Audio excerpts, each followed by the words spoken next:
मेरा नाम है डुमरेश और आज स्टार्ट करने जा रहे हैं हम भगवद गीता अध्याय 18 का श्लोक उपसार संन्यास की विधि।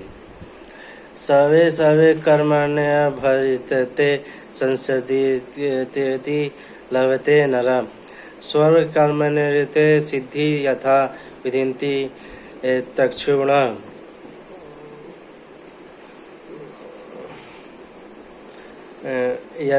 अपने अपने कर्मों के गुणों का पालन करते हुए प्रत्येक व्यक्ति सिद्ध हो सकता है। अब तुम मुझसे सुनो कि यह किस प्रकार किया जा सकता है। यथा परिते भूताना येने स्वरमिदय तत्मम स्वरकर्मणाय तव्यम सिद्धि विदिन्ति मानवा। जो सभी प्राणियों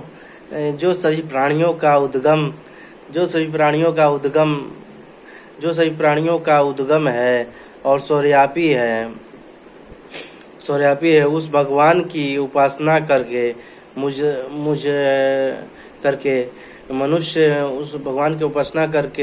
मनुष्य अपना कर्म करते हुए पूर्णता प्राप्त कर सकता है। तात्पर्य, जैसा कि 15वें अध्याय में बताया जा चुका है, सारे जीव परमेश्वर के अंश है। इस प्रकार परमेश्वर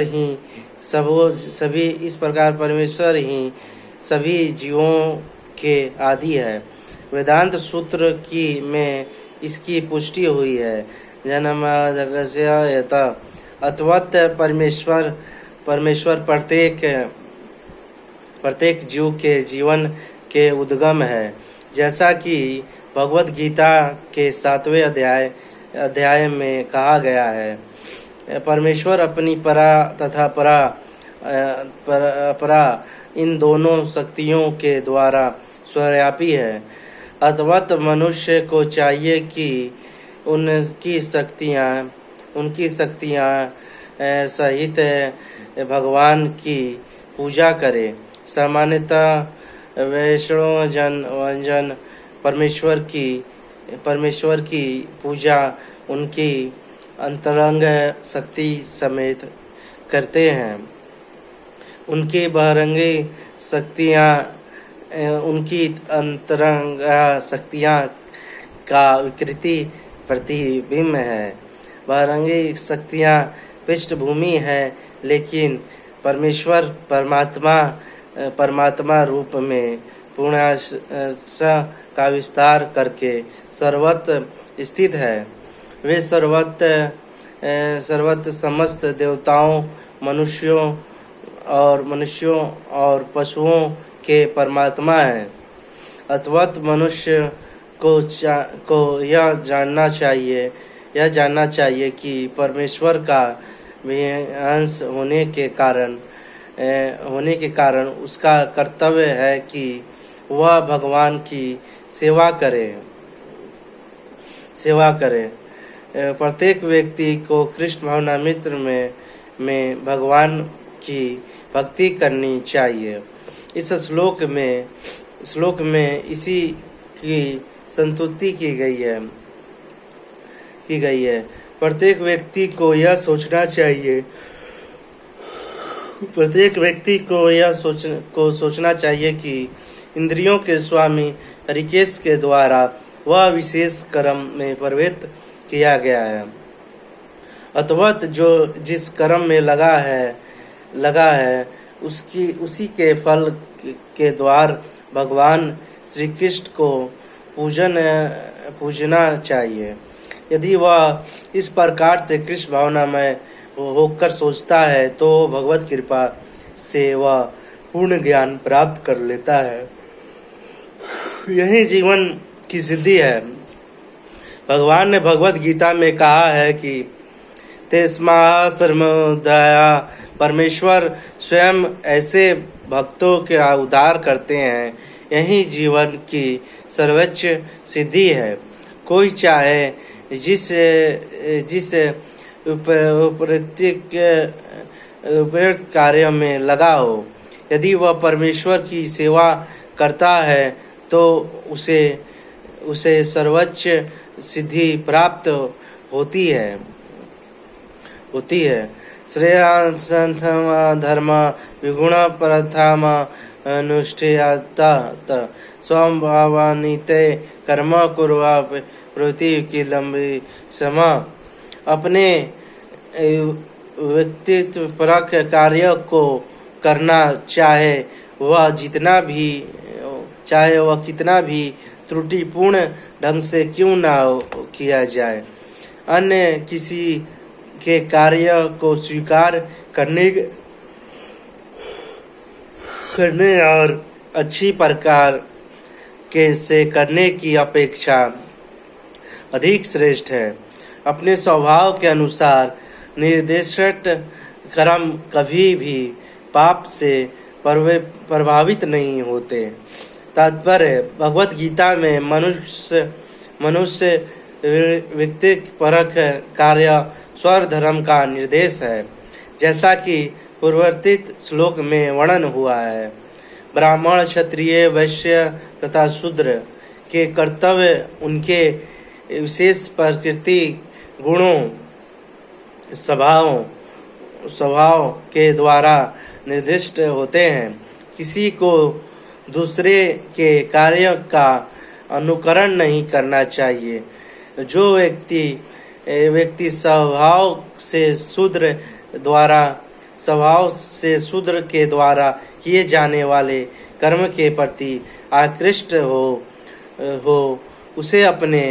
उसे अपने आप को झूठे ही ब्राह्मण नहीं कहना चाहिए, भले ही वह ब्राह्मण कुल में क्यों ना उत्पन्न हुआ हो। इस तरह प्रत्येक व्यक्ति को चाहिए कि अपने स्वभाव के अनुसार कार्य करे। कोई भी कर्म निष्कर्ष गृहीत नहीं है। यदि वह परमेश्वर की सेवा के लिए किया जाए, ब्राह्मण का परक कार्य निश्चित रूप से सात्विक है। लेकिन यदि कोई मनुष्य स्वभाव से सात्विक नहीं है तो उसे ब्राह्मण के व्यक्तिपरक कार्य धर्म का अनुकरण नहीं करना चाहिए। क्षत्रिय या प्रशासक के लिए ये अनेक गृहीत बातें हैं। क्षत्रियों को शत्रुओं का वध करने के लिए हिंसक होना पड़ता है और कभी-कभी कूटनीति में झूठ भी बोलना पड़ता है। ऐसी हिंसा तथा कपट राजनीतिक मामलों में चलता है, लेकिन क्षत्रिय से यह आशा नहीं की जाती कि वह अपने व्यक्तिपरक कर्तव्य त्याग कर ब्राह्मण के कार्य करने में लगे। मनुष्य को चाहिए कि परमेश्वर को प्रसन्न करने के लिए कार्य करे। उदाहरणतः अर्जुन क्षत्रिय था। वह दूसरे पक्ष से युद्ध करने से बच रहा था, लेकिन यदि ऐसा युद्ध भगवान कृष्ण के लिए करना पड़े तो पतन से घबराने की आवश्यकता नहीं है। कभी-कभी व्यापारिक क्षेत्र में भी व्यापारी को लाभ कमाने के लिए झूठ बोलना पड़ता है। यदि वह ऐसा नहीं करे तो उसे लाभ नहीं हो सकता। कभी-कभी व्यापारी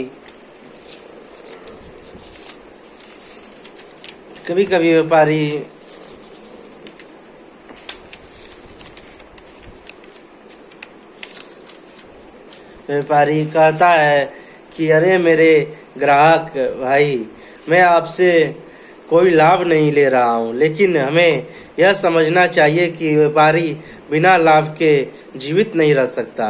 अथवा यदि व्यापारी यह कहता है कि वह कोई भी लाभ नहीं ले रहा है तो इसे एक सरल झूठ समझना चाहिए।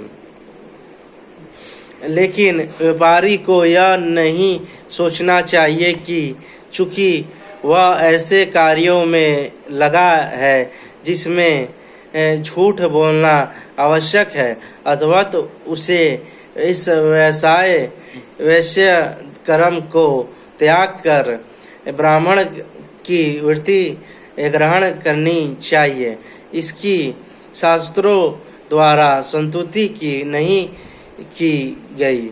चाहे कोई क्षत्रिय हो, वैश्य हो या शूद्र, यदि वह इस कार्य से भगवान की सेवा करता है तो कोई आपत्ति नहीं है। कभी कभी विभिन्न यज्ञों का संपादन करते समय ब्राह्मणों को भी पशुओं की हत्या करनी होती है, क्योंकि इन अनुष्ठानों में पशुओं की बलि देनी होती है। इस प्रकार यदि क्षत्रिय अपने कार्यों में लगा रहकर शत्रुओं का वध करता है तो उस पर पाप नहीं चढ़ता। तृतीय अध्याय में इन बातों की स्पष्ट एवं विस्तृत व्याख्या हो चुकी है। हर मनुष्य को यज्ञ के लिए अथवा भगवान विष्णु के लिए कार्य करना चाहिए। निजी इन तृप्ति के लिए किया गया कोई भी कार्य बंधन का कारण है। निष्कर्ष यह निकला कि मनुष्य को चाहिए कि अपने द्वारा अर्जित विशेष गुण के अनुसार कार्य अर्जित है, विशेष गुण के अनुसार कार्य में प्रवृत्त हो और परमेश्वर की सेवा करने के लिए ही कार्य करने का निश्चय करे।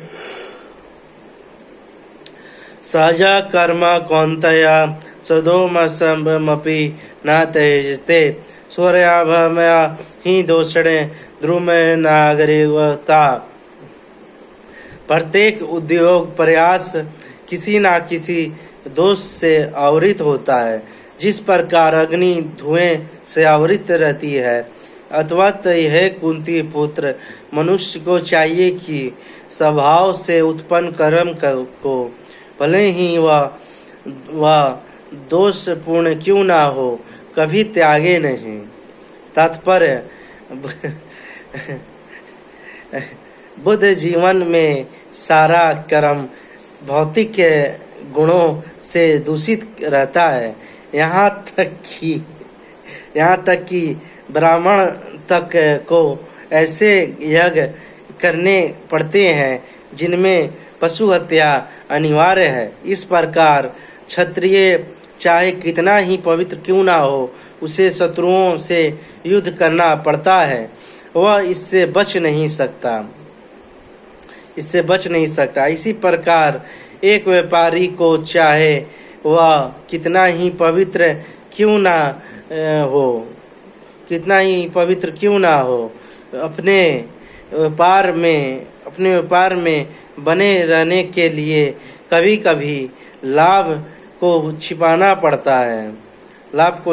पड़ता है या कभी कभी काला बाजार चलाना पड़ता है। यह बातें आवश्यक हैं, इनसे बचा नहीं जा सकता। इस प्रकार यदि शूद्र होकर बुरे स्वामी की सेवा करनी पड़े तो उसे स्वामी की आज्ञा का पालन करना होता है, भले ही ऐसा नहीं होना चाहिए। इन सब दोषों के होते हुए भी मनुष्य को अपने निर्दिष्ट कर्तव्य करते रहना चाहिए, क्योंकि वे स्वभाववत है। यहाँ पर एक अत्यंत सुंदर उदाहरण दिया जाता है। यद्यपि अग्नि शुद्ध होती है तो भी उसमें धुआं रहता है, लेकिन इतने पर भी अग्नि अशुद्ध नहीं होती। अग्नि में धुआं होने पर भी अग्नि समस्त तत्वों में शुद्धात्मा मानी जाती है। यदि कोई क्षत्रिय की वृत्ति त्याग कर ब्राह्मण की वृत्ति ग्रहण करना पसंद करता है तो उसको इसकी कोई निश्चितता नहीं है कि ब्राह्मण वृत्ति में कोई अरुचिकर कार्य नहीं होंगे। अथवा कोई यह निष्कर्ष निकाल सकता है कि संसार में प्रकृति के कल्मश से कोई भी पूर्णतः मुक्त नहीं है। इस प्रसंग में अग्नि तथा धुएं का उदाहरण अत्यंत उपयुक्त है। यदि जाड़े के दिनों में कोई अग्नि से कोयला निकालता है तो कभी कभी धुएं से आँखें तथा शरीर के अन्य भाग दुखते हैं, लेकिन इन प्रतिकूल परिस्थितियों के बावजूद भी अग्नि को तापा जाता है। इस प्रकार किसी को अपनी सहज वृत्ति इसीलिए नहीं त्याग देनी चाहिए कि कुछ बाधक तत्व आ गए हैं। उपस्थित मनुष्य को चाहिए कि कृष्ण भावना मित्र में रहकर अपने वृत्तिपरक कार्य से परमेश्वर की सेवा करने का संकल्प ले। यही सिद्धि अवस्था है। जब कोई वृत्तिपरक कार्य भगवान को प्रसन्न करने के लिए किया जाता है तो उस कार्य के सारे दोष शुद्ध हो जाते हैं। जब भक्ति से संबंधित कर्म फल शुद्ध हो जाते हैं तो मनुष्य अपने अंतर का दर्शन कर सकता है और यही आत्म साक्षात्कार है। असत्य बुद्धि स्वरता जीताम विगत निष्कार सिद्धि परमा संन्यास नधिगच्छति। जो आत्म संयमी तथा अनासक्त है एवं जो समस्त भौतिक भोगों की परवाह नहीं करता, वह संन्यास के अभ्यास द्वारा कर्म फल से मुक्ति की सर्वोच्च सिद्धि अवस्था को प्राप्त कर सकता है। तात्पर्य सच्चे संन्यास का अर्थ है कि मनुष्य सदा अपने को परमेश्वर का अंश मानकर यह सोचे कि उसे अपने कार्य के फल को भोगने का कोई अधिकार नहीं है। चूंकि वह परमेश्वर का अंश है, अतवत उसके कार्य का फल परमेश्वर द्वारा भोगा जाना चाहिए। यही वास्तव में कृष्ण भावना मित्र है। जो व्यक्ति कृष्ण भावना मित्र में स्थित होकर कर्म करता है वही वास्तव में सन्यासी है। ऐसी मनोवृत्ति होने से मनुष्य संतुष्ट रहता है, क्योंकि वह वास्तव में भगवान के लिए कार्य कर रहा होता है।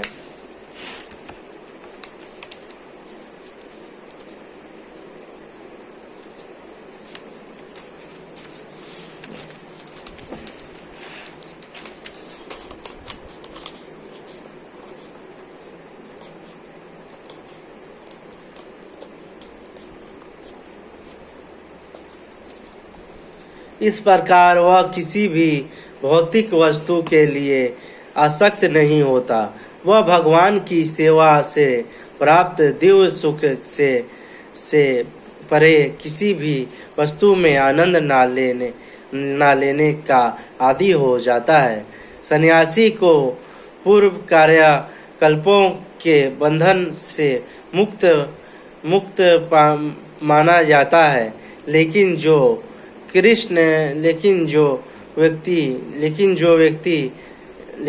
व्यक्ति कृष्ण भावना मित्र में होता है, वह बिना संन्यास ग्रहण किए ही यह सिद्ध प्राप्त कर लेता है।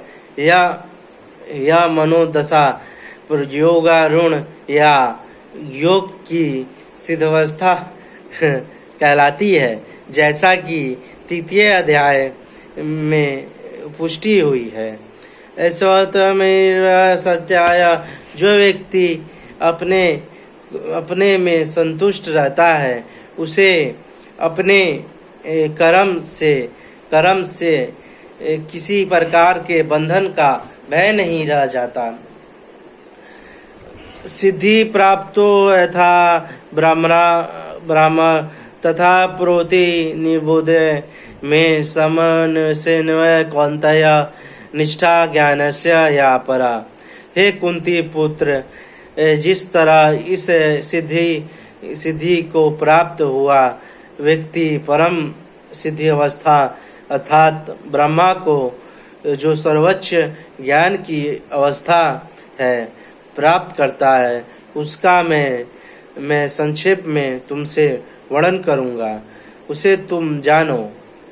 तात्पर्य, भगवान अर्जुन को बताते हैं कि किस तरह कोई व्यक्ति केवल अपने वृत्तिपरक कार्य में लगकर परम सिद्धावस्था को प्राप्त कर सकता है। यदि यह कार्य भगवान के लिए किया गया हो, यदि मनुष्य अपने कर्म के फल को परमेश्वर की तुष्टि के लिए ही त्याग देता है, तो उसे ब्रह्मा की चरम अवस्था प्राप्त हो जाती है। यह आत्म साक्षात्कार की विधि है। ज्ञान की वास्तविक सिद्धि शुद्ध कृष्ण भावना मित्र प्राप्त करने में है। इसका वर्णन अगले श्लोक में किया गया।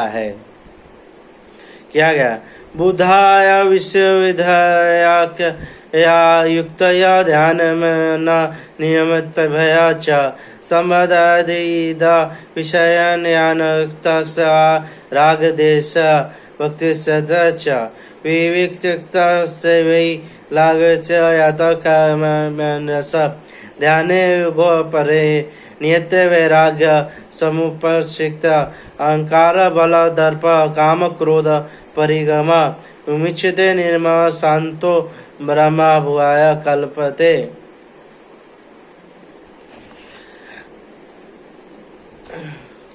अपनी बुद्धि से शुद्ध होकर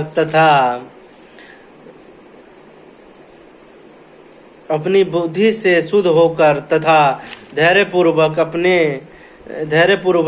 मन को वश में करते हुए इंद्र तृप्ति के विषयों का त्याग कर राग तथा द्वेष से मुक्त होकर जो व्यक्ति एकांत स्थान में वास करता है, जो थोड़ा खाता है, जो अपने शरीर मन तथा वाणी को वश में रखता है, जो सदैव समाधि में रहता है तथा पूर्णता विरक्त आत्मिथ्या अहंकार, मिथ्या आसक्ति, मिथ्या गर्व, काम, क्रोध तथा भौतिक वस्तुओं के संग्रह से मुक्त है, जो मिथ्या स्वाभाविक स्वामित्व की जो मिथ्या स्वामित्व की भावना से रहित तथा शांत है, वह निश्चय ही आत्म साक्षात्कार के पद को प्राप्त होता है। तात्पर्य, जो मनुष्य बुद्धि द्वारा शुद्ध हो जाता है, वह अपने आप को सत्व गुणों में अधिष्ठित कर लेता है।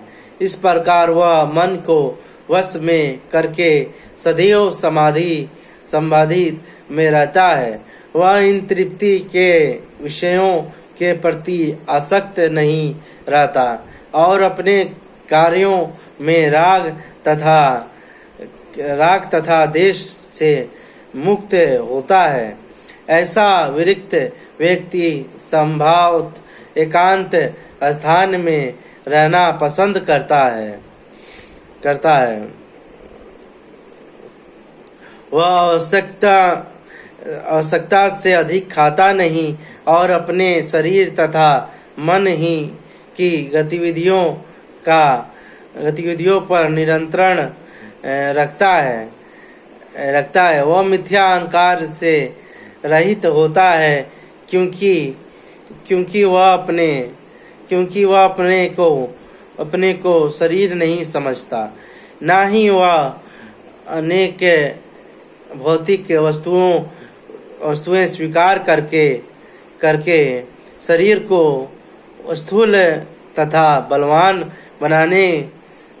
बनाने की इच्छा करता है। चूंकि वह देहात्म बुद्धि से रहित होता है, अतः वह मिथ्या गर्व नहीं करता। भगवत कृपा से उसे जितना कुछ प्राप्त हो जाता है, उसी से वह संतुष्ट रहता है और इन तृप्ति न होने पर कभी क्रोध नहीं होता, ना ही वह इंद्र विषयों को प्राप्त करने के लिए प्रयास करता है।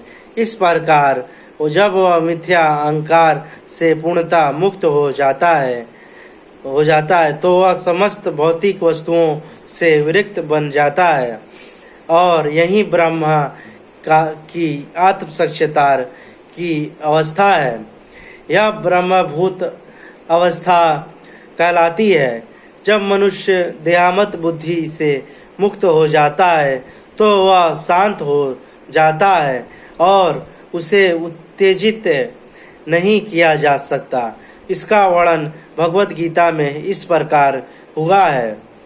आपुर्यमाणम अचंचल परिष्ठा समुद्रमापम परिवेशन्ते यदते तदत्त काम य परिवेशन्ते सर्वस शांति मनोति न काम के कामी।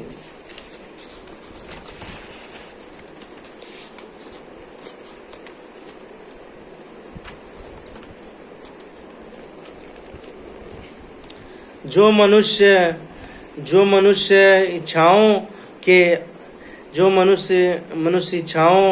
के अनवरत प्रवाह से विचलित नहीं होता, जिस प्रकार नदियों के जल के निरंतर जो मनुष्य इच्छाओं के अनवरत प्रवाह से विचलित नहीं होता, जिस प्रकार नदियों के जल के निरंतर प्रवेश करते रहने और सदा बढ़ते रहने पर भी समुद्र शांत रहता है, उसी तरह केवल वही शांति प्राप्त कर सकता है।